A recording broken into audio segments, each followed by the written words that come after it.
అప్పుల బాధలు వెంటాడుతున్నాయా? అయితే 6 JVR వారి జాతిరత్నాలు ధరించండి. స్పెయిన్లో ఆకస్మిక వరదలు పెను బీభత్సం సృష్టించాయి. గతంలో ఎప్పుడు చూడని విధంగా స్పెయిన్లో ఒక జల ప్రళయం వచ్చిందా అన్నట్టుగా వరదలు కనిపిస్తాయి. మీరు స్క్రీన్లో చూస్తూ ఉన్నారు. వందలాదిగా కార్లు ఏ విధంగా కొట్టుకుపోతున్నాయో చూస్తూ ఉన్నాం. స్పెయిన్లో వచ్చిన వరదలు చూస్తుంటే గత 100 సంవత్సరాల్లో స్పెయిన్లోని వాలెన్సియా ప్రాంతంలో వచ్చినటువంటి వరదలు ఎప్పుడూ చూడలేదని చెప్పి అక్కడ వృద్ధులు చెప్తున్నారంటే 90 ఏళ్లకు పైబడ్డ వాళ్ళు కూడా ఇంత పెద్ద వరదలు ఎప్పుడూ చూడలేదు, ఒక జల ప్రళయం ఇక్కడ కనిపించిందని చెప్పి వాళ్ళందరూ చెప్తా ఉన్న పరిస్థితి కనిపిస్తుంది. విజువల్స్ లో చాలా స్పష్టంగా చూడొచ్చు. పెద్ద ఎత్తున వరద వస్తా ఉంది. ఆ వరదలో వందలాదిగా కార్లు కొట్టుకుపోతున్నాయి. బిల్డింగ్లు మునిగిపోయేంత వరద వచ్చినటువంటి దృశ్యం మనం చూస్తున్నాం. ఫస్ట్ ఫ్లోర్, సెకండ్ ఫ్లోర్ పూర్తిగా మునిగిపోయే పరిస్థితి అక్కడ చాలా స్పష్టంగా కనిపిస్తుంది. ఎప్పుడు చూడలేదు. ఇప్పుడే మనకు అందుతున్నటువంటి తాజా సమాచారం స్పెయిన్ నుంచి, అక్కడ అధికారిక యంత్రాంగం ఇస్తున్నటువంటి సమాచారం, అక్కడ ప్రభుత్వం నుంచి వస్తున్నటువంటి సమాచారం, వందల సంఖ్యలో ప్రజలు అక్కడ కనపడటం లేదు. వరదలో కొట్టుకుపోయారు. ఇంకా వాళ్ళ కోసం గాలింపు చర్యలు తీవ్రంగా జరుగుతున్నాయి. అసలు బిల్డింగ్లు మునిగిపోయాయంటే ఈ సంఖ్య ఇంకా పెరిగే అవకాశం కనిపిస్తుంది. వందలు దాటి వేల వరకు వెళ్లే అవకాశం ఉండొచ్చని ఒక అంచనా కనిపిస్తుంది. ఎందుకంటే ఎప్పుడైతే వరదలు వచ్చాయో అసలు ఆకస్మికంగా ఉన్న పళంగా పెద్ద ఎత్తున వరద వచ్చేసింది. పూర్తిగా బిల్డింగ్లు, కాలనీలు అన్ని కూడా జలమయమైపోయిన పరిస్థితి కనిపిస్తుంది. పెద్ద పెద్ద రహదారులు కూడా, అక్కడ ప్రధాన కూడళ్లు కూడా ఒక సముద్రాన్ని తలపించే విధంగా వాటర్ వచ్చిందంటే పరిస్థితి ఎంత దారుణంగా ఉందో, ఎంత భయానకంగా ఉందో చాలా స్పష్టంగా చూడొచ్చు.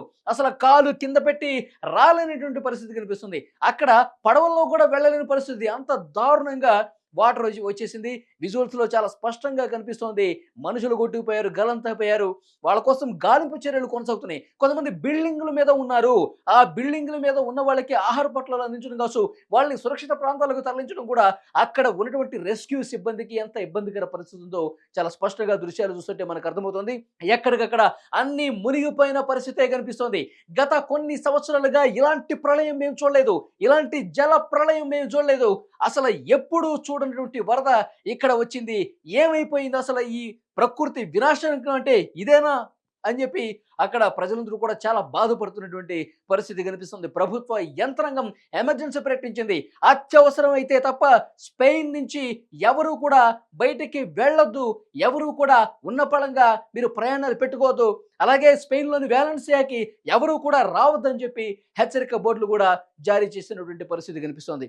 స్పెయిన్లో మీరు చూస్తున్నారు ఎంత భయంకరంగా అక్కడ సిచ్యువేషన్ ఉందంటే, అకాల వర్షాలకు, ఆకస్మికంగా వచ్చినటువంటి వరదలకు మొత్తం నగరం మొత్తం కూడా పూర్తిగా జల దిగ్బంధంలో చిక్కుకుని ఒక సముద్రాన్ని తలపించే విధంగా కనుచూపు మేర బయటకు వచ్చి చూస్తే మొత్తం సముద్రమే కనిపిస్తుంది.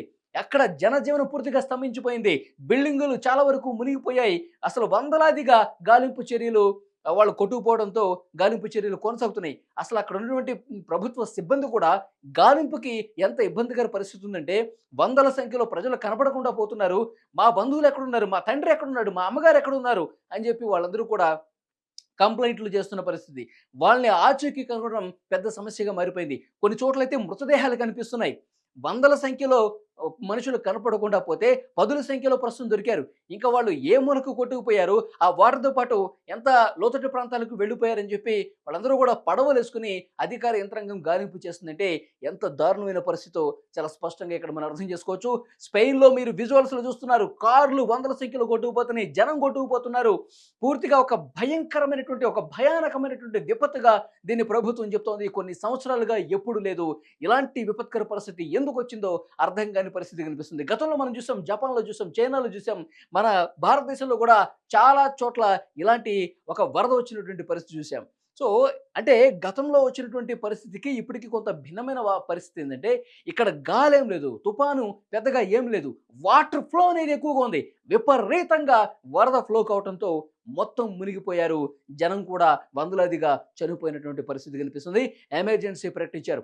అసలు ఈ భూమండలానికి ఏమైంది, ఈ ప్రకృతి విపత్తులకు కారణం ఏంటో శాస్త్రవేత్తలు కూడా మదనపడుతూ ఉన్నారు.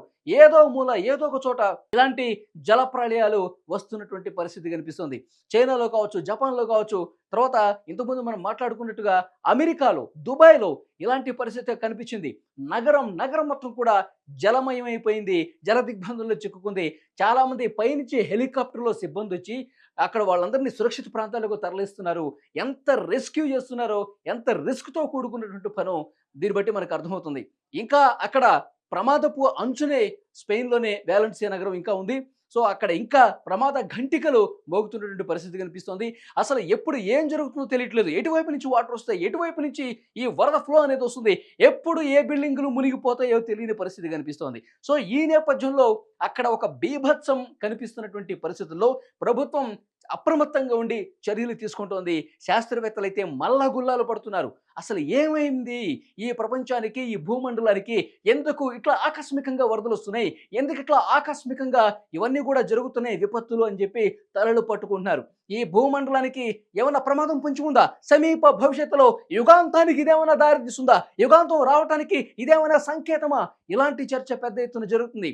ఎందుకంటే గత కొన్ని రోజులుగా ఇలాంటివి జరుగుతూనే ఉన్నాయి. మొన్న మనం చూసాము చైనాలో కావచ్చు, దుబాయ్‌లో కావచ్చు, అమెరికాలో కావచ్చు 300 కిలోమీటర్లు పైబడి బలమైన గాలులు వీచాయి. ఒక్క దగ్గర అయితే 500-600 కిలోమీటర్ల అత్యంత బలమైన, వేగమైన గాలులు వీచి బిల్డింగులే నేల కొరిగిన పరిస్థితి ఉంది. పెద్ద పెద్ద బ్రిడ్జ్‌లు కొట్టుకుపోయినాయి చూసారా? స్పెయిన్‌లో ఒక్కసారి మీరు విజువల్స్‌లో చూడండి. పెద్ద పెద్ద బ్రిడ్జ్‌లు కూడా కొట్టుకుపోతున్న పరిస్థితి ఉంది. కార్లు కొట్టుకుపోతున్నాయి. బలమైన వాహనాలు కూడా వాటర్‌లో కొట్టుకొని పోతున్నాయి. అంటే అసల ఈ ప్రకృతి విపత్తులకు ఆది ఏంటి? దేనివల్ల? అసలు కాజ్ ఏంటి? ఎవరికీ అర్థం కాని పరిస్థితి కనిపిస్తుంది. అంటే రోజుల వ్యవధిలో ఎప్పుడో 10 సంవత్సరాలకు ఒకసారో, 20 సంవత్సరాలకు ఒకసారో వస్తే ఎప్పుడుగా అరుదుగా జరిగే ఘటన అనుకుంటాం. కానీ ఈ భూమండలంలో రోజుల వ్యవధుల్లోనే 10 రోజుల్లో కనీసం 2 ఇలాంటివి ఎక్కడో చోట జరుగుతున్నాయంటే ఈ భూమండలంలో ఏదో ఒక మార్పు కనిపిస్తోంది. ఈ ప్రకృతిలో ఏదో ఒక తెలియని మార్పు కనిపిస్తా ఉంది. ఈ మార్పు మానవ తప్పిదమా? లేకపోతే ఈ భూమండలం ప్రమాదంలో పడిందా? దీని మీదే శాస్త్రవేత్తలు కొంత అధ్యయనం చేస్తున్నటువంటి పరిస్థితి కనిపిస్తోంది. యుగాంతానికి ఏమైనా చేరువలో భూమండలం ఉందా?